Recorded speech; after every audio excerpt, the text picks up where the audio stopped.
بیرون ملک والے بیوی اور والدین کے حقوق کیسے ادا کریں؟ سعد بن مختار صاحب انڈیا سے پوچھتے ہیں۔ ہمارے یہاں لوگ پیسے کمانے کے لیے بیرون ملک جاتے ہیں، دبئی کویت وغیرہ، کوئی 1 سال میں آتا ہے تو کوئی 1.5 سال میں آتا ہے، جبکہ اس پر والدین اور بیوی بچوں کے بھی حقوق ہیں۔ اس میں بعض اوقات بیوی سسرال میں پس جاتی ہے، اس میں وہ کیا طرز عمل اختیار کرے؟ بھائی یہ تو بالکل آپ نے ٹھیک کہا۔ جن عورتوں کی میاں باہر رہتے ہیں 1 سال اور پھر وہ ریٹائرمنٹ پہ آتے ہیں، ریٹائرمنٹ میں جب وہ 60-65 سال کے ہو چکے ہوتے ہیں تو پوری زندگی بیوی نے تنہائی میں گزار دی ہوتی ہے، تو یہ بڑا ظلم ہے جو ہمارے معاشرے میں عورتوں پر ہوتا ہے۔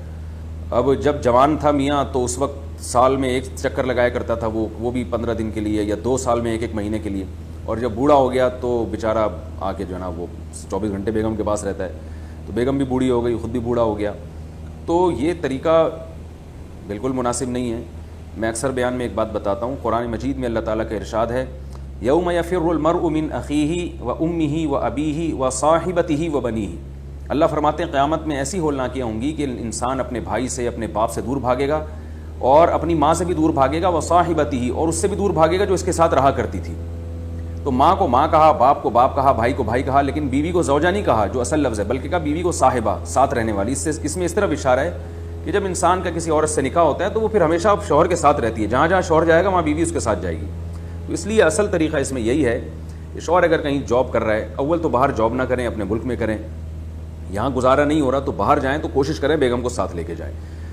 اور یہ بالکل ہی ناممکن ہو گیا ہو تو ایک مجبوری کی بات ہے، ایک الگ ہے، تو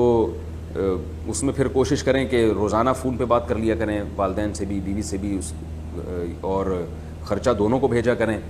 تو پھر ٹیلی فون ہی ہے جس کے ذریعے آپ حقوق ادا کر سکتے ہیں اور ایک دوسرے کی خیر خیریت معلوم کر سکتے ہیں۔ لیکن بہرحال کوشش اس کی کرنی چاہیے کہ جیسے اللہ نے قرآن میں فرمایا کہ وصاحبتہ، زوجہ کو اللہ نے صاحبہ سے تعبیر کیا ہے، اور اس میں مرد کا بھی فائدہ ہے، وہ بھی گناہوں سے،